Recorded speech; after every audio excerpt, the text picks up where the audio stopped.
व्यस्यति विस्तारयति विभाजयति वेदः इति वेद व्यासः। कृष्ण द्वैपायन इनका नाम हुआ, असली नाम इनका कृष्ण है। दीप में पैदा हुए इसलिए द्वैपायन, या संसार में अध्यात्म दीप को प्रज्वलित किया इसलिए द्वैपायन, और वेद का विस्तार किया इसलिए व्यास। आपने विचार किया, वर्तमान का ये जीव जो वो परम ज्ञान केवल मंत्र से आरूढ़ होकर गुरु से शिष्य में स्थापित हो जाता था।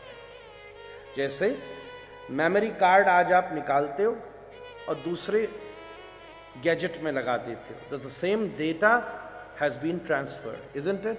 The technology is being established. इसी को कहते हैं मंत्र विद्या। मैं तो वैज्ञानिक आधार पर विषय रखने का प्रयास करता रहता हूं, ये मंत्र विद्या है। आज आपका मेमोरी कार्ड लग रहा, हार्ड ड्राइव लग रही हो किसी गैजेट में, आप उससे निकाल दो, वो गैजेट ब्लैंक हो जाएगा, और दूसरे में लगा दो तो वो आपको सेम चीज दिखेगी। नया फोन खरीदो, you just have to do the data backup and then you will have the same things again in your phone, even the same ringtone, I would say, isn't it? इसको कहते हैं मंत्र विद्या। सबसे पहले जब गुरु उस मंत्र को प्रदान करता था तो सारा मेमोरी कार्ड ट्रांसफर हो जाता था महाराज। व्यास जी भागवत की 3 आवृत्ति करते हैं और शुकदेव जी को वो संपूर्ण भागवत कंठस्थ हो सकती है। संपूर्ण ज्ञान गुरु मंत्र के द्वारा शिष्य में स्थापित कर देता था। उसके लिए सबसे आवश्यक चीज थी उस शिष्य के भीतर श्रद्धा।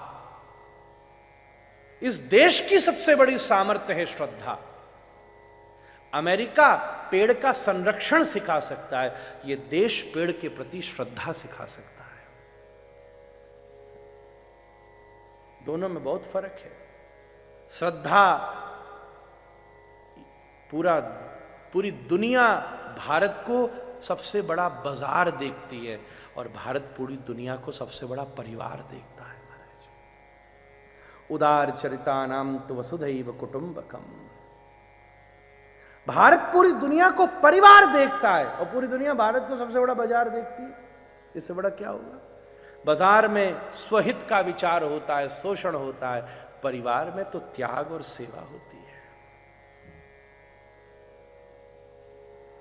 विचार हुआ समय का प्रभाव ऐसा है कि व्यक्ति की श्रद्धा अब शिथिल हो गई है। हमारे जीवन में अब श्रद्धा इतनी बची कहां? श्रद्धा के बिना ज्ञान की प्राप्ति नहीं है। भगवत गीता कह रही है श्रद्धावान लभते ज्ञानम। फिर कैसे हो महाराज? हमें श्रद्धा में संदेह है, हम अपने प्रति ही पूर्ण श्रद्धा न रख सके। कलयुग व्याप्त हो गया। कलयुग का मतलब tomorrow and yesterday, isn't it? मेरी समझ से तो कलयुग का मतलब टुमारो एंड येस्टरडे, कल कल। गतासून गतासूश्च नान सोचन्ति पंडिता। सतयुग का मतलब now. This is the biggest reality and truth now. Now is Satyug, yesterday and tomorrow is Kalyug. And our whole life is being planned and surrounded by yesterday and tomorrow, isn't it? अभी तो ठीक है महाराज, कल क्या होगा ये बताओ। ये तो ठीक है, अभी कल क्या होगा। 90 साल का बूढ़ा भी ज्योतिषी को हाथ दिखाता है, ये बता मैं कब सुखी होऊंगा। ज्योतिषी बोला अगली लाइफ में ट्राई करिए, अब तो ज्यादा हौसली हो तो हार्ट अटैक आ जाएगा तो नाराज। ऐसी स्थिति ये तो है। वो हो जाए तो और कैसा होता है। जो पायो संतोष धन तो सब धन धूल समा।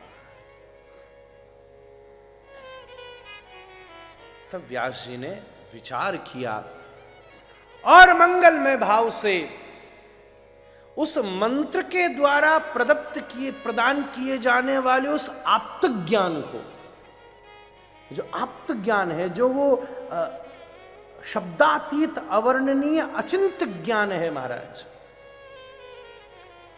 उसको आप्त वचनों को लिपिबद्ध किया। श्रुति जो समाधि लगी तो वो आप्त वचन कानों में पड़े। जैसे जैसे रेडियो की फ्रीक्वेंसी सेट होती है तो आपको एफएम में सुनाई नहीं देने लगता। जब समाधि में फ्रीक्वेंसी सेट होती है, then you can start hearing. This is what you call a samadhi. तो श्रुति मीन्स सुनना, लिसनिंग। जब व्यास की समाधि लगी तो कानों में श्रुति झंकृत हुई। पहले इतनी टेक्नोलॉजी सबके पास थी कि सभी अपनी फ्रीक्वेंसी सेट कर लेते थे, पर जैसे जैसे श्रद्धा शिथिल हुई तो व्यास ने विचार किया श्रुति को अब लिपिबद्ध करना होगा। तब उन्होंने, then he has become the first publisher, not just the writer, I would say the first publisher. इन्होंने ऋग्वेद, सामवेद, यजुर्वेद और अथर्ववेद स्थापित करके चारों के ऋषि निश्चित किए, पर मन में विचार हुआ विषय और स्पष्ट हो